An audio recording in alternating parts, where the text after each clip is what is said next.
may be seated. If our ushers would come, we'll receive a Wednesday evening offering. Just a couple of announcements.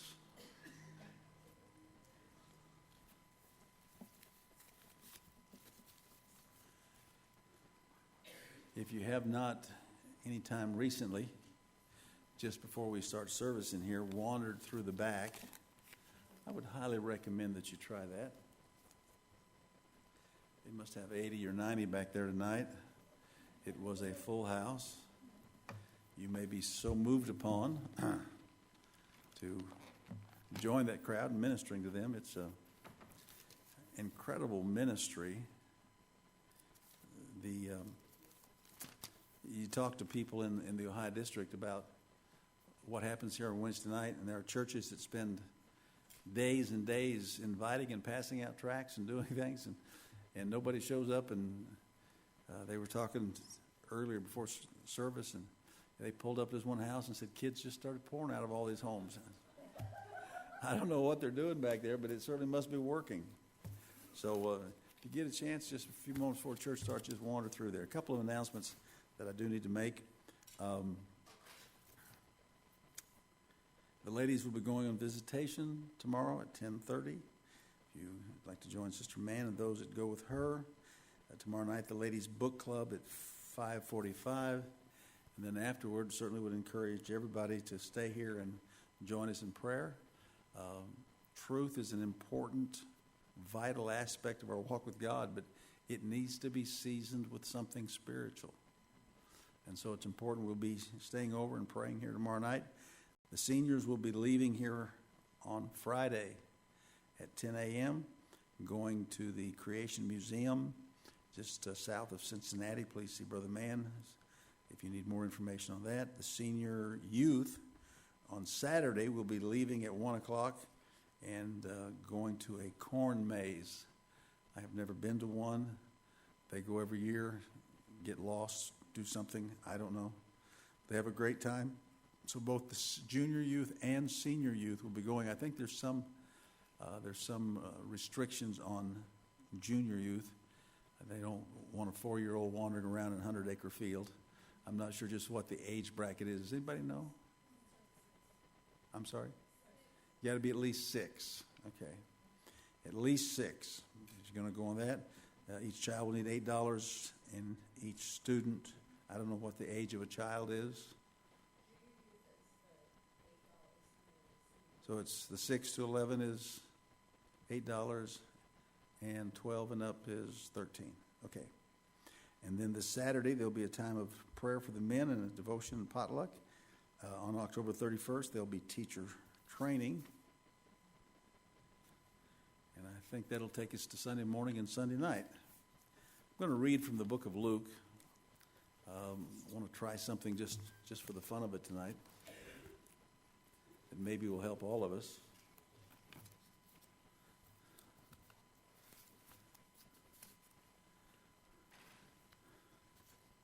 I would not want to scare anybody, but I have enough notes here to go about 3 weeks. But we'll try not to do that, okay?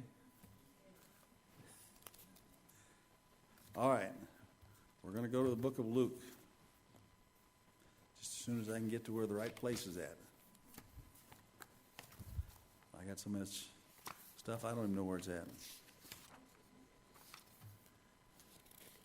It's a parable that Jesus taught in Luke chapter 12 and verse 13.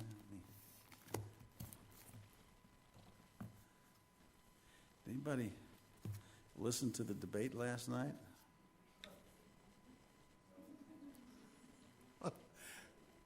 Okay. Maybe you didn't. It's amazing to me, it doesn't matter which party, but the promises they all make, whether it's the Republicans or the Democrats, it doesn't make it. Every 4 years they have the answer to every problem in the universe. But I don't know what happens in that 4-year period after an election, whoever wins. It doesn't matter who's sitting in the White House.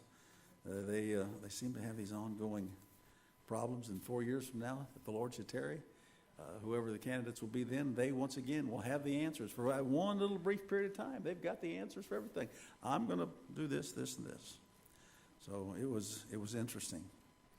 It used to be we did something simple like a chicken in every pot. Now they want a Mercedes in every driveway.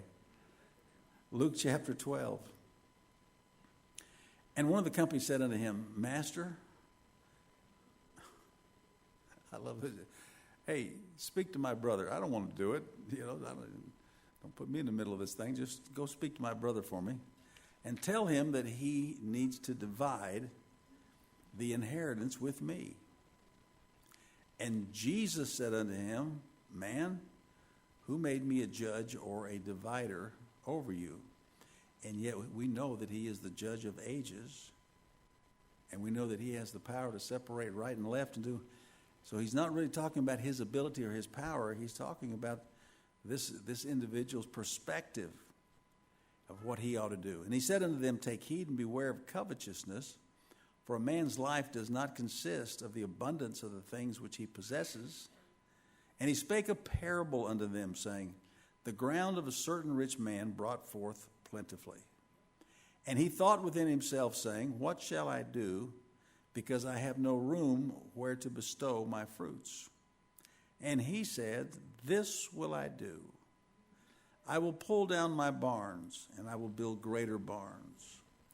And there will I bestow all my fruits and all my goods. And I will say to my soul, Soul, thou hast much goods laid up for many years. Take thine ease, eat, drink, and be merry. But God said unto him, Thou fool, this night thy soul shall be required of thee. Then whose shall those things be which thou hast provided? Somebody very aptly noted that there's no difference between a millionaire corpse and a pauper corpse after 6 months of being in the ground. They're all going to be the same.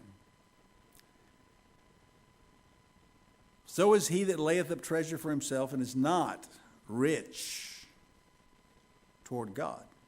And he said unto his disciples, Therefore I say unto you, take no thought for your life, what you shall eat, neither for your body, what you shall put on. The life is more than meat, and the body is more than raiment. He certainly is not advocating going around with no clothes on. That's not his point here. Just in case anybody wanted to go that direction, that's not what he's trying to say. Okay? He's talking about a preoccupation, and Lord knows we're preoccupied. I mean, people, designers, do you like this? And this guy made that, and this person designed that dress, and do you look like this one? And it's just incredible how obsessed we are.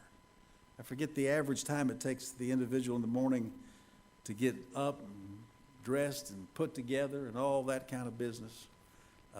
We are fascinated by all that. Consider the ravens, for they neither sow nor reap, which neither have storehouse nor barn, and God feedeth them. How much more are ye better than the fowls? And which of you, with taking thought, can add to his stature 1 cubit? And if ye then be not able to do that thing which is least, why take ye thought for the rest? Consider the lilies, how they grow. They toil not, they spin not, and yet I say unto you, that Solomon, in all his glory, was not arrayed like one of these. If then God so clothe the grass, which is today in the field, and tomorrow is cast into the oven, how much more will he clothe you, O ye of little faith?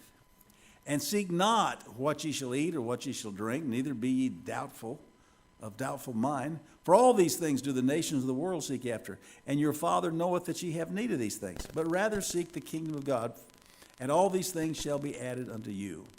Fear not, little flock, for it is your Father's good pleasure to give you the kingdom. Now, he's not saying that you don't have to eat. He's not saying that you don't have to wear apparel. He's not saying that you don't need a place to sleep. What he's talking about is keeping things in their proper perspective. Would you throw 2 Corinthians 10 and 5 up there? I believe it is, Brother Hammond, and then you may be seated. We're going to launch off from the parable that Jesus talked about in the 12th chapter there. But in 2 Corinthians chapter 10 And start with verse 4. For the weapons of our warfare are not carnal, but mighty through God to the pulling down of strongholds. And then he tells us three things that are part of those weapons that God has given to us. And I've mentioned this in the past, I'm sure I will again in the future, because it's an incredible understanding and revelation if you ever get a hold of it. He says these next three things that he considers powerful weapons are all located between our ears. It's not a gun. It's not a sword. It's not a power. He says the first thing you got to do is cast down imaginations. That your mind will create scenarios and things that will seem real to you, but really don't exist. And those things have to be cast down. I remember Brother Kinsey talking about when he was in the hospital many, many years ago. They gave him some medicine. They told him when he took it, he said, you're going to see things that do not exist. Don't let it bother you. Don't let it be scary, but that's going to happen, whatever the medicine was. Well, he took the medicine. He said, I'm laying in the hospital, and there were all these weird creatures crawling all over the place. He said, I knew they weren't real. I knew they weren't going to harm me. He said, so I just kind of sit there and enjoyed it. Just, wow, this is like, being in wherever. Okay, he could see them. He knew they were there. And they seemed to be real, but they were not real. The first thing that he says is we've got to cast down imaginations. If the devil can work on your mind, he'll run you ragged. Now, the Bible talks about God's going to give us perfect peace, peace that passes understanding. It was never God's intention for his children to have this hurricane of emotions and thoughts and things that just wear them out. One of the attributes of the enemy was that he would have the power to wear out the saints of the Most High God. It's not a how much could I lift, but something going on in our heads tells us that things are real that are not real. They create scenarios that don't exist, and we spend our energy almost like dear old Don Quixote chasing fighting windmills that are of no value and have no danger. Okay? Cast down your imaginations. And everything that exalteth itself against the what? The knowledge of God. Hosea said, my people are destroyed for a lack of knowledge. He said, after you cast down these weird, wild, or as one man put it, these stinking thinking habits that we have, then everything that exalteth itself against the knowledge of God, the next thing is you've got to get your head straight about who God is and what his word says. That the knowledge of God has got to be that which keeps us and sustains us. And then the third one, he says, bringing into captivity every thought to the obedience of Christ. Every thought. I refuse to allow the enemy of my soul to play with my mind. Because it is indeed incredibly easy for the enemy to take what's going on inside of your head and just mess you up royally. Okay? Wonderful thing about the mercies of God is that we get to enjoy them fresh and new every morning if we understand the Word of God correctly. But unfortunately, sometimes we're not able to allow this knowledge of who God is and these thoughts. We need to wake up in the morning not wondering if we get out of the right side of bed, if everything's going to be okay. But somehow we need to get out of bed knowing that this is the day that the Lord hath made. I will rejoice and be exceedingly glad. We're going to talk tonight about some principles of stewardship. Stewardship is one of the first cousins to the word faithfulness. It is a responsibility that God has given to us. But before we can ever take a look at biblical stewardship, we first have to get our heads straightened out. Because when we view things incorrectly, they do this at the end of every debate, doesn't matter which side. They have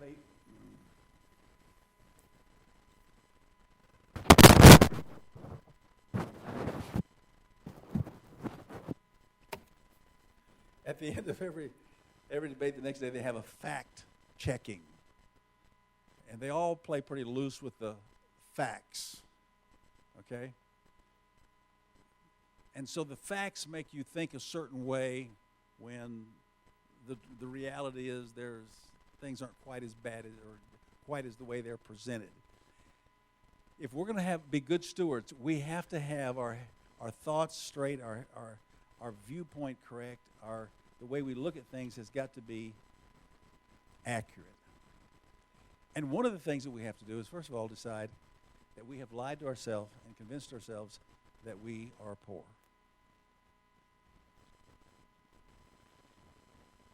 And that's the reason why we can't, whatever it is. 80% of the world lives on less than $10 a day. That's their income.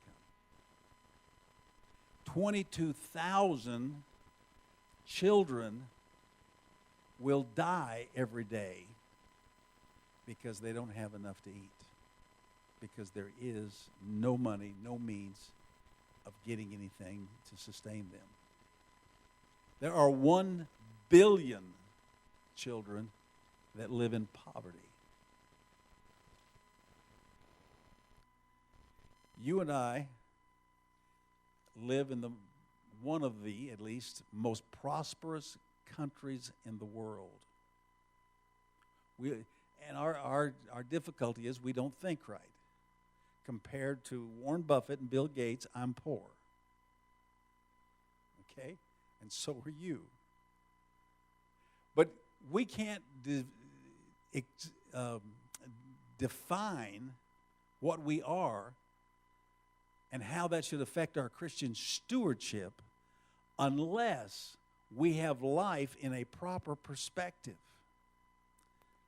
And so tonight what I'd like to do is talk about this thing called stewardship in the Bible, because it is a huge, huge topic. Stewardship is the faithful handling, and it goes so much bigger than just a dollar bill. It has to do with our time, our treasure, and our talent. Okay? Much more than just finances. Stewardship is the faithful handling of what God gives you. God has given you special gifts and resources to become the person that He intended and plans for you to be. That's His gift to me and to you. Stewardship is how I handle those gifts and resources.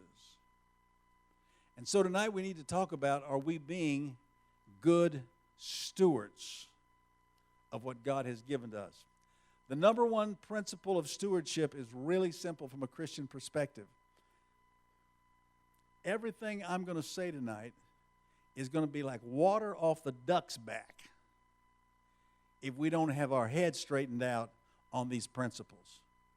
We've got to get somewhere beyond realizing that 1 billion kids go to bed go hungry every day because they just don't have any food. 202,000 of them die. First thing we've got to do is quit feeling sorry for ourselves, okay? Because I can't buy the new Mercedes, because I can't get the next electronic toy that comes out. I feel like I have been deprived of something that I had a right to. Because what that is, and most of us will say, we are against that victim mentality, but that's really what that is. I'm a victim because I can't have this stuff that I want. I can't be what I want. The number one rule or principle of biblical stewardship is this. It's found in Psalms 24:1. The earth is the Lord's and everything in it. the world, and all who live in it. The first thing we have to come to as Christians is that everything that I have belongs to Him. I am a steward. I'm a caretaker. I'm somebody that God has entrusted with what I have, and He wants me to do a good job. He does. If He's given us talents, and there's 16 out of 38 parables that Jesus taught had to do with finances and money. So it obviously was of major importance to Him, because our money, because our stewardship is more than just a test. It is a measure, as far as God is concerned, it's a measure of our character. If you want to know where your character is at in God's eyes, you need to see how good your stewardship is. The first thing you and I have to do is come to the realization, everything I've got belongs to God. If you have a gift, it's so much bigger. Don't forget, it's your time, talent, okay? All of those things. It's not just whatever's in your wallet. If you've got a talent, you need to make that talent available. You say, but I don't get to do what I want. Then do what you can. And I promise you, when you're faithful, God opens doors elsewise. Haggai chapter 2 says this, the silver is mine, the gold is mine, declares the Lord Almighty. David said the cattle on 1,000 hills were his. Boy, I really got caught up in the last day, didn't I? I don't know where that slip came from, but I guess there is no he or she. Never mind, we're not even going there. David said the cattle on 1,000 hills belong to the Lord. Deuteronomy chapter 8 says, you may say to yourself, and this is where our thinking has to get changed. Because the real problem with stewardship has nothing to do with an amount, with the time, with the talent. What the real question of stewardship is, very simply, is the way I think about it. Deuteronomy says, you may say to yourselves, my power and the strength of my hands have produced this wealth for me. But remember, the Lord your God, for it is He who gives you the ability to produce wealth, and so confirms His covenant, which He swore to you, to your forefathers, as it is today. He said, when you get to thinking, I've done pretty good. It's all because of how gifted I am. And I think it was John Kennedy who said, luck doesn't just happen, somebody makes it come to pass. I do believe we have to use our giftedness, but I'm going to tell you this. I also recognize that, the Apostle Paul from prison can write and say, I've learned that whatever state, whatever position I'm in, therewith to be content. And so, content. It's, should have had something. I either need to slow down or speed up. I'm not sure which tonight, but boy, it does make a difference which one of those words you use. Where was I? We were contending for something. Faith originally, no, that was not, we weren't contending for. Wealth. When you contend that it's yours. I can do what I want with it. And you know what? It's because I'm so smart and I'm so capable.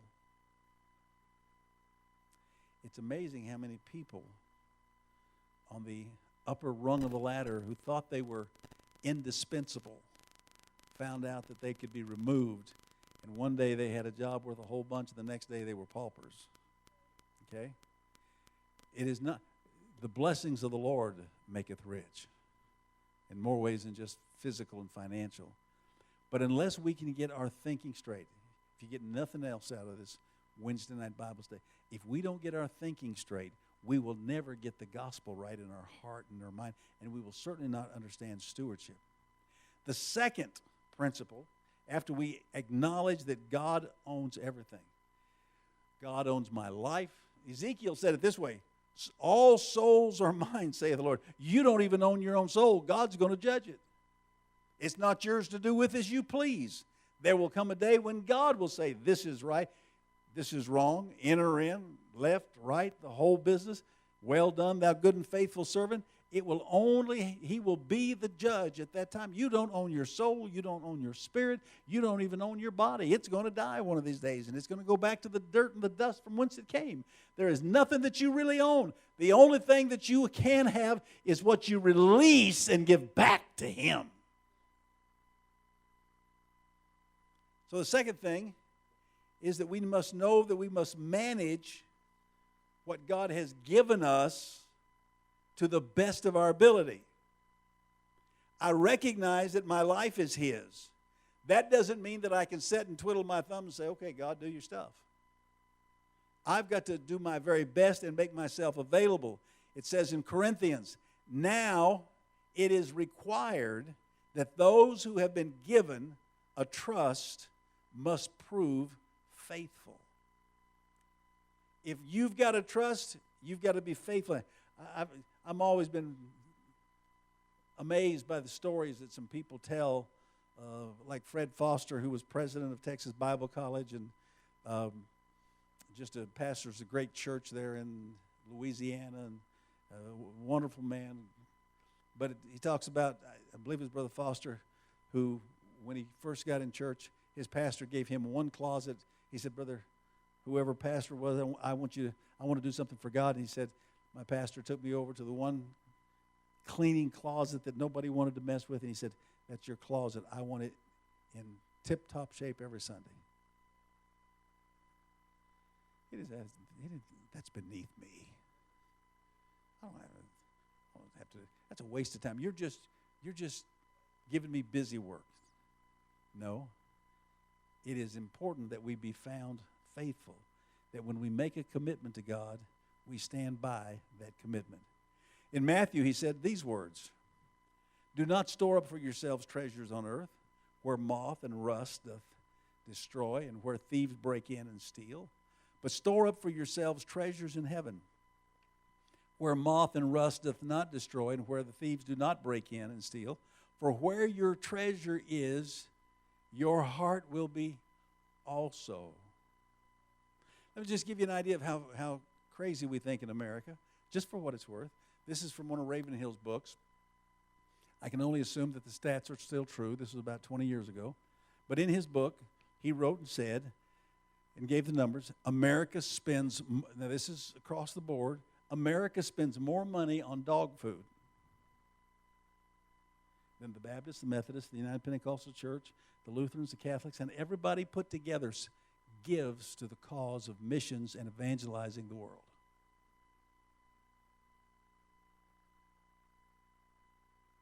See, we don't necessarily think right. Now, if you've got a dog, there's a dog at my house. My wife has a dog. My wife loves her dog. I've made threats about that dog, and my wife just smiles at me, and that smile says, "Been good to know you." I understand how women and people get attached to dogs. I'm just saying, can you see that we feel like we're making such great sacrifices and we're doing so good, when the truth of the matter is, in this country, more money is spent on dog food than all religious organizations put together spend on sending missionaries out and trying to evangelize the world and meet them with the gospel. One man said, one of the great reformers, he said, I'd like to set up a station, a soul-saving station just outside the gates of hell. He said, because nothing else in life really matters. We have to, if we're going to view stewardship from a biblical perspective, we've got to get our thinking straightened out. So we have to recognize that everything belongs to God in my life. My time, my talent, everything. My family, what I do, where I go, what I have, it all belongs to Him. And I'm going to do my very best to effectively use that.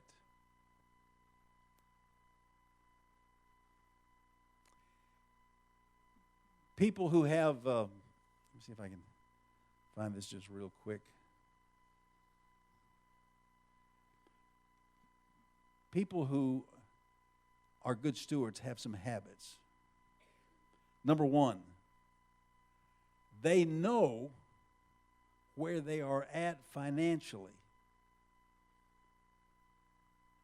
They know what, I'm going to be real practical here tonight. They know what the balance is in the checkbook. Because there's nothing than writing a check for $3 and some odd cents to the UDF, and it bounces, and it costs you $30 to pick it up. Does anybody think that's the voice of experience? Now, that was 30-some years ago, but I have never forgotten it. In fact, I bounced 4 checks. I think it was either $20 or $30 a piece back then. And I purposed in my heart that will never, by the grace of God, happen to me again. Because it was just money thrown away. Because I was not a good steward. Those folks who want to be good stewards think first and spend later. They have entire psychology systems on how to get you to buy. It is no accident that all that stuff is up there by the cash register.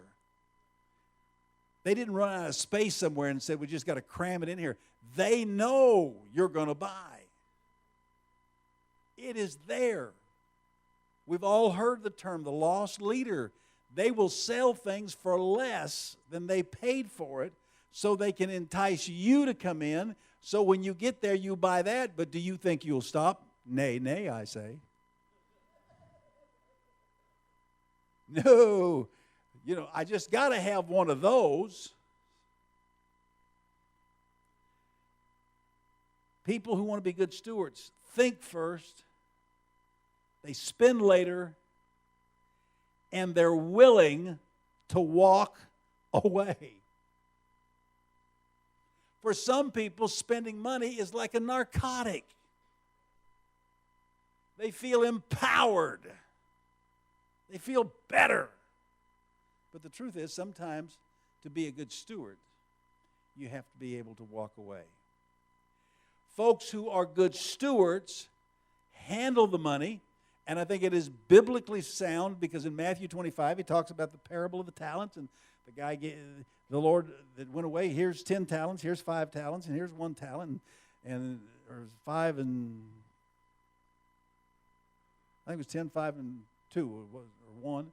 Whatever the case may be in Matthew 25. The bottom line is when he comes back, the guy that had 10 said, I got 10 more, I'm doing great. And the guy that had 5 said, I got 5 more. And the guy who said 1 said, I knew you were a hard taskmaster, so I went and dug a hole, put it in the ground, and here it is. At least I've got this. I don't have anything else, but I've got this much. And his master says, out of here. So I think it is a biblically sound perspective to say that people who are good stewards do not feel compelled to spend every dime they've got.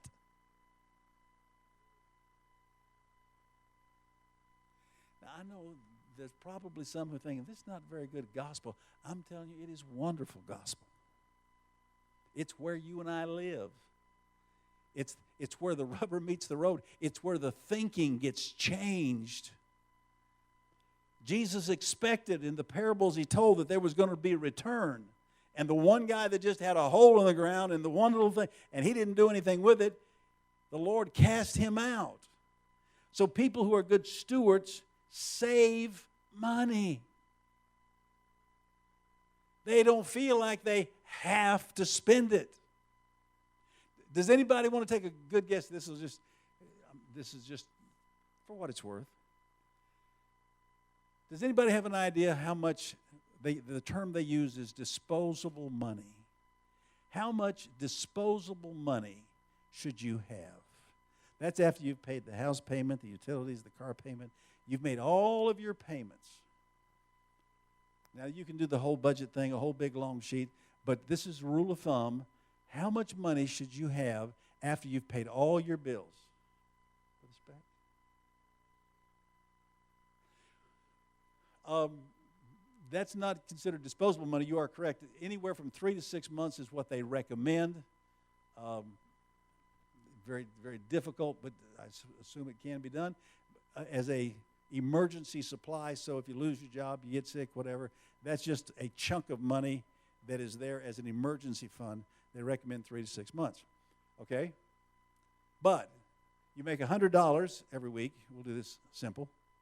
Does anybody want to guess how much of that should be disposable? You paid everything. I mean, you paid everything. Close. How much? Closer. 30%. Now, you want to go home, take your paycheck, find not the gross but the net, multiply it times 0.3, and that's how much money you need after you've paid all your bills. If that's not there, when the tire blows, when the refrigerator compressor goes out, when the kids need a new set of glasses, when the tooth starts hurting, when the transmission goes out and you need $2,400, that all comes out of this 30%. And that 30% starts shrinking real quick. But if you want to know if you're living in the red zone,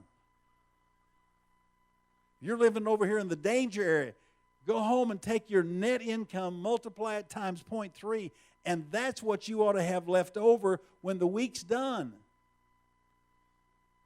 But in our society, what we do, we don't look at the total package. We look at, can I afford the payment? That is wrong thinking. It is thinking that will eventually creep up on you and devour you. Sooner or later, it will cause you to be in grief and sorrow. There is nothing wrong. So when you go home, you do your 30%. And if you're not in that, you need to start shooting toward that direction. Because especially if you have kids, and we have a few that are still in that age. Most of us are, hallelujah, beyond that. But it's inconsequential because I used to think kids were expensive. Wait till you have grandkids. I thought the kids were expensive till I had the grandkids. It's a whole lot worse. Oh, they got to have this dress. I don't know, they've been sleeping on the couch and floor at our house, but now all of a sudden they got to have their own beds. I'm buying beds again. Grandkids are a whole lot more expensive than regular kids. You know why they call them grandkids? It cost $1,000 to take care of them. That's where it came from. All right. Anyway, I'm just telling you that you need to be able to have a plan and a system. It needs to be simple. If it's difficult, you'll never follow through with it. Okay? Number 4, I mentioned it just briefly. People who are good stewards do not look at monthly payments. They look at the total price tag. It's not, can I afford it? I'm getting a zillion ads. That might be a slight exaggeration, but a lot of it. If you get this card, it is 0 interest until 2017 or whatever, Now, what they don't tell you in the fine print is if you're one penny, 1 day late, all the interest is going to be added to it, and it's not going to be just the 2-3% down here, the introductory rate. It's going to be that 12-14% over here that they didn't tell you about. And you know what interest is? It's the money that you pay Warren Buffett and Bill Gates and the rest of the rich people of the world and the Donald Trumps. Because they live on your interest. They are very interested in you, whether you think they are or not. They are incredibly interested. Because they are going to live on what you pay. It is not just credit cards are a wonderful thing if you have the discipline to control them. And if you don't, they are a nightmare. It will take you years to dig yourself out of a financial hole that you get into. And the banks will not be kind. They will not be considerate. They will not be understanding. They will not be your good buddy then. They won't be sending you nice little packets in the mail. Oh, we want you deserve this, and we want you to have this. It won't be that way, folks. So a person that is a good steward sees the total package. A person that is a good steward does not live by their emotions, but they know precisely where they're at financially.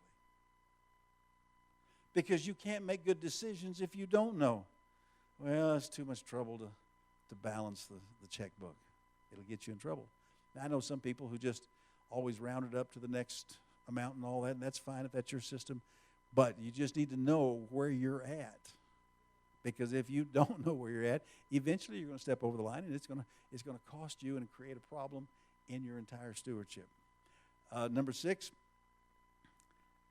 people that are good stewards refuse to live under the fantasy of entitlement, that they deserve what everybody else is getting. You know, Joe got a new car. All of a sudden, man, you just get the itch. Got to have one. It's part of this whole victim mentality. Why can he be blessed and I can't be blessed? Why does he get one and I don't get one? Well, probably because your attitude's wrong. But beside the point. It doesn't. If my brother's blessed, you know what I'm supposed to do? I'm supposed to rejoice with him. I'm supposed to be happy for him. I'm not supposed to sit at home and feel sorry for myself. Good stewards don't do that. They rejoice. If you can't rejoice in somebody else being blessed, you've got no biblical right to be blessed. Okay? You're supposed to rejoice with them. When I was in Nebraska many years ago, there were 2 houses that were side by side, not too far from the center that I was working at. And it was amazing. This one would dig a pond, and this one would dig a pond. This one would add a porch, and this one would add a porch. I didn't know either one of the people, but we'd drive by there, and we always kept an eye out to see who was going to build the next whatever, and then we'd watch it. It wouldn't be long until the other person would build to keep up with them. Good stewards don't keep up with the Joneses or the Smiths or anybody else, their family, their friends, or their neighbors. They have learned to be content and to be a good steward and use what God has given them effectively. If you're a good steward, you know what you do? You pay your bills on time. Late charges are just absolutely a waste of money. Okay.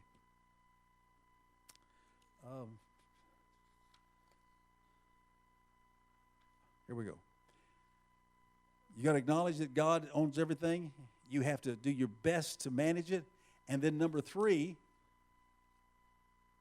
you've got to be generous. People who give. Good stewards are generous people. In this regard, my wife is much better than I am. She just is a very giving person, whatever the case may be. But you cannot be a good steward and be a tightwad. You can be conservative.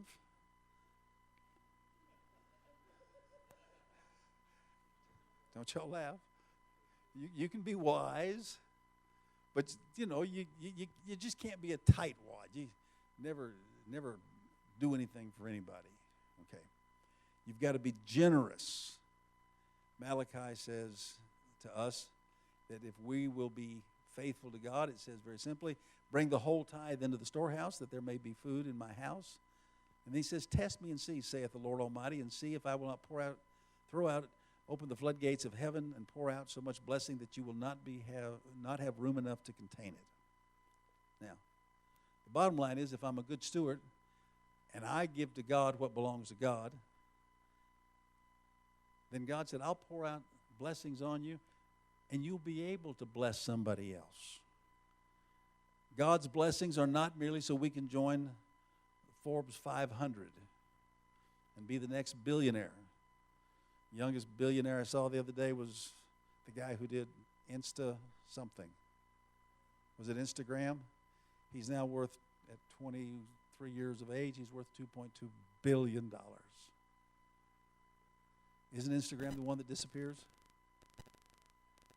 Okay, never mind. Instagram, whatever that is.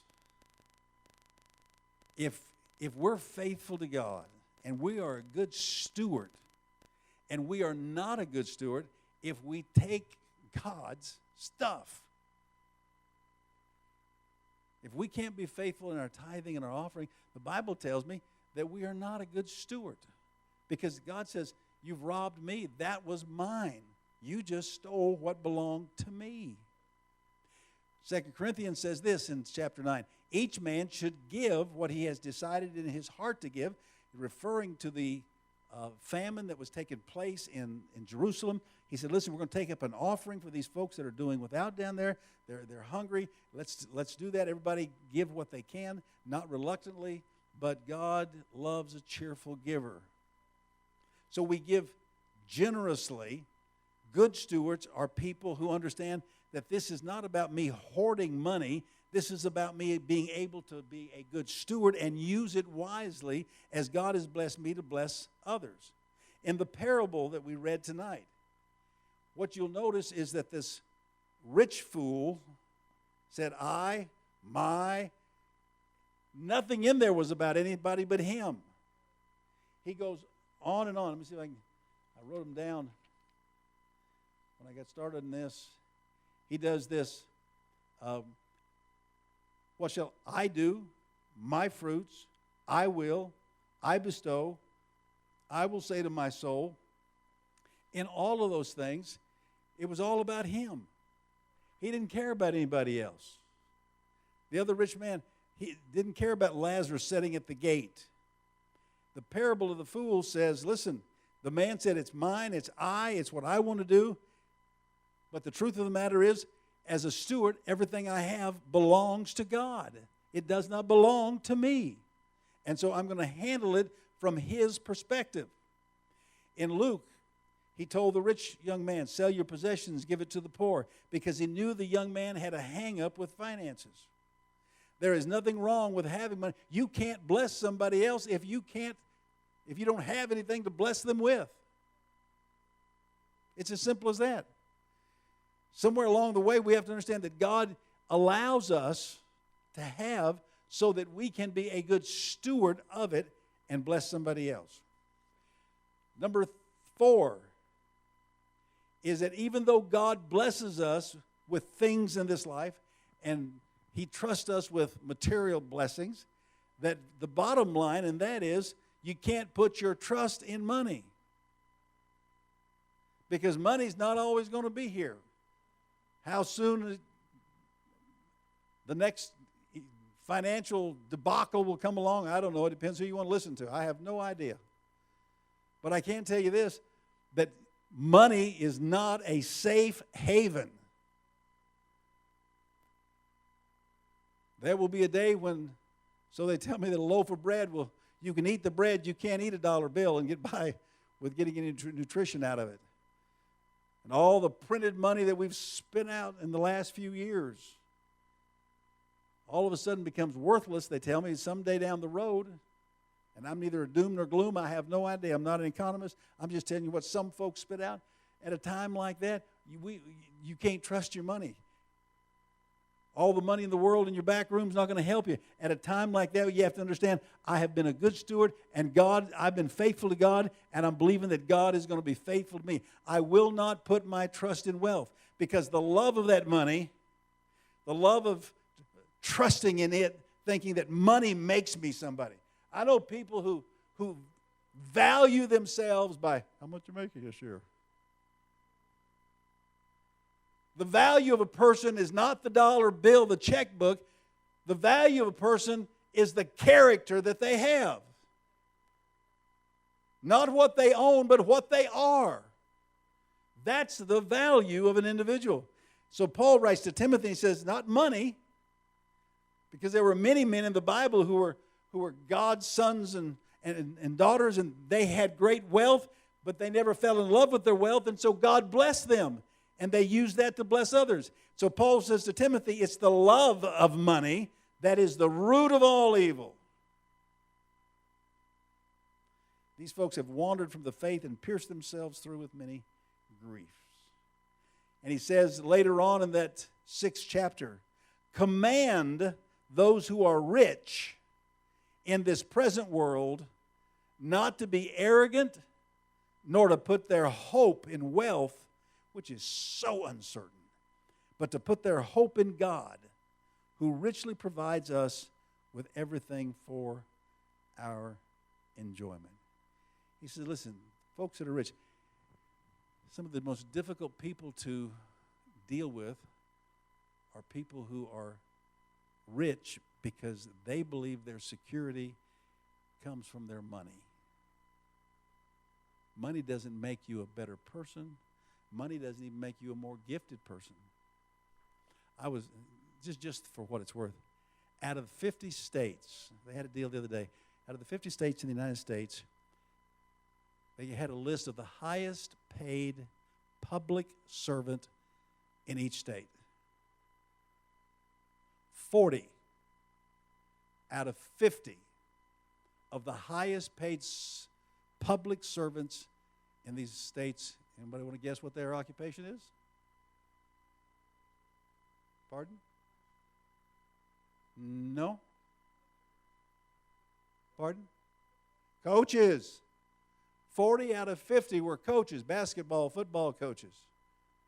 There were a lot of public servants that were down the line with, they only made $400,000. I think Coach Meyer made, it was either 7 point something or 5 point something last year. Million, not thousand.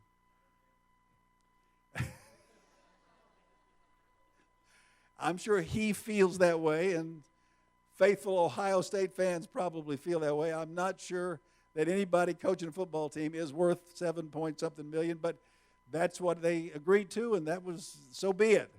All I'm saying is, in a society where the 40 out of 50 of the highest paid public servants in our country are sports coaches. Does it say that maybe, just maybe, we have our priorities wrong? Wish I was a coach. You know. Okay. Don't put your trust in wealth. Who was it after the last game? Maryland coach got fired. I don't know if he had a contract beyond that or not. None of my business. You know, but it's easy come, easy go. As a steward, all of these things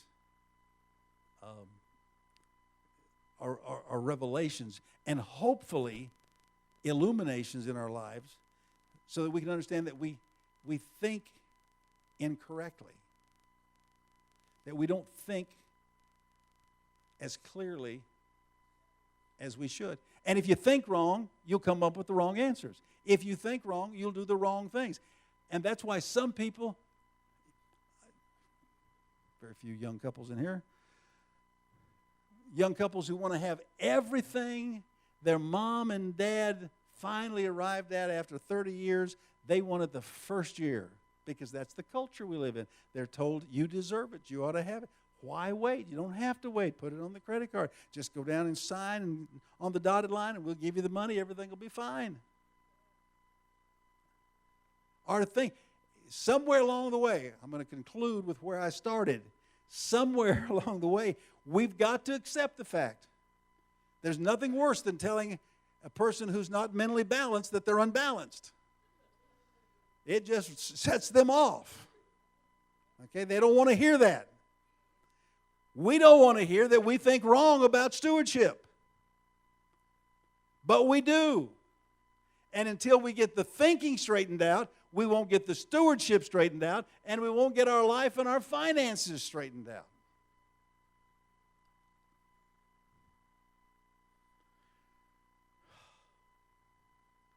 You know, I've heard statements like this. well, the new whatever, it's only $375 or whatever. I don't remember the exact price. You know, it wasn't much.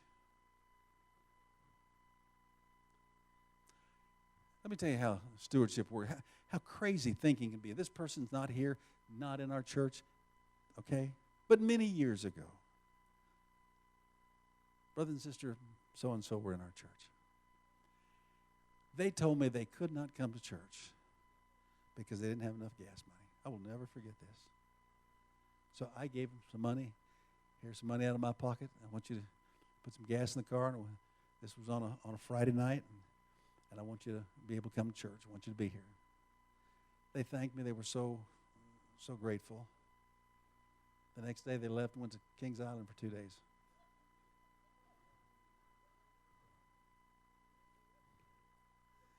Does anybody see where maybe the thinking is a little wrong there? Or somebody who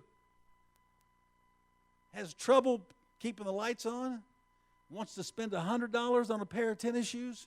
When my wife went to some odd lot store, I think it was, and I bought a pair for $3 and something. They were black with red shoestrings. That was before it was popular. But they were $3 and something. But got to have those $100 tennis shoes? Until we change our thinking, we will not get any better. Until we can admit, you know what, maybe I need to do a little adjusting here in what I'm doing.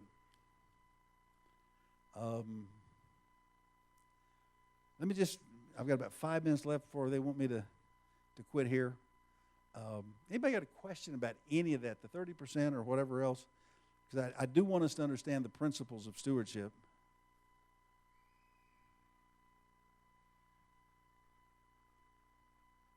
It is, for instance, some people we don't have money to go anywhere. Do you know that you can go over here to one of the most lovely parks in all of Ohio, absolutely free?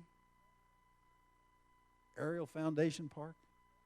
Walk through there, take your dog over there that you shouldn't be feeding, but take your dog over there. Walk them till they can't, never mind. Hey, there's a lot of free stuff to do. You don't have to spend a ton of money. If you got it, wonderful. God bless you. I'm not saying that we ought to, be so tight you never go out and buy Whit's custard. But I'm telling you, it's a lot more expensive than ice cream over at the dairy.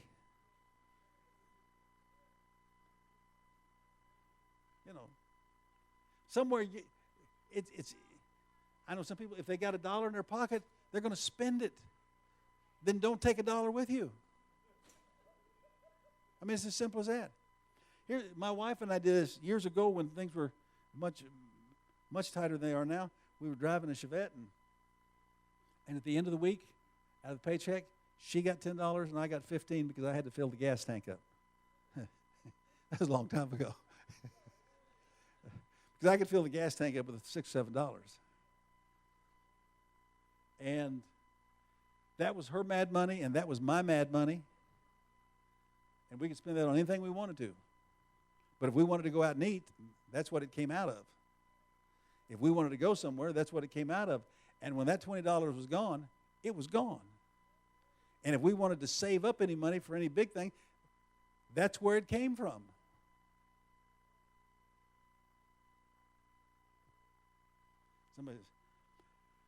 I've told the story. I looked at the book. It's my brother put together. It's in there. I'm telling you, we believe it is a God-given right that I have, or that I deserve, and I'm a victim if I can't go out and eat anytime I want to. Eating out is one of the most expensive things you and I do.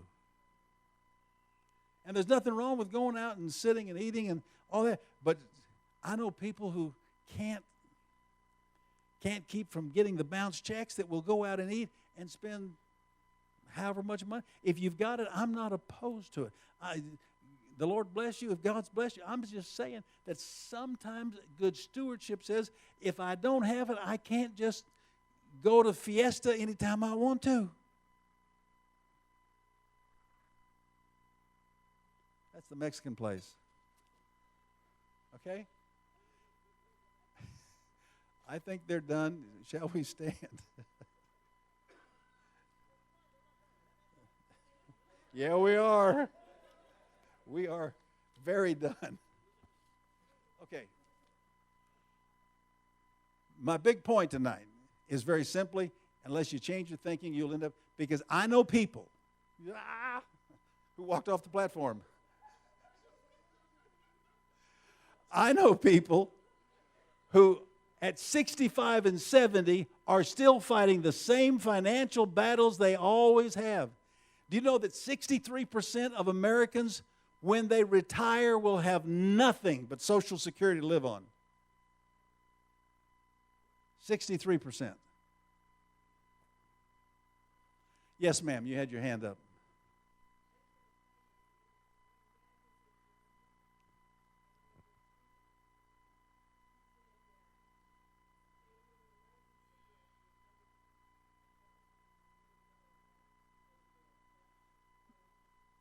Worthless their money was. The big thing is if America ceases to be the world standard, whatever all that means, then they say that our dollar bill will become worthless, and whatever becomes the world standard will be the currency that everybody goes to. And that we have like, I forget the exact numbers, we have like $7 trillion worth of paper money. Over $2 trillion of it is out of country. If they ever refuse to allow that money to come back in, there will be a huge shortage. There won't be any money in the banks, any cash money, because there's not enough paper money to go around because they've locked it up over. I don't know about any of that, but that is very true.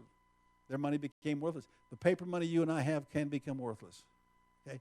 But you can't change it, and I can't change it. I have no ability to affect that. All I can do is be a good steward over what God has given me, okay? That's all any of us can do. All right, he wants in here really bad. God bless you. If you have any questions, let me know.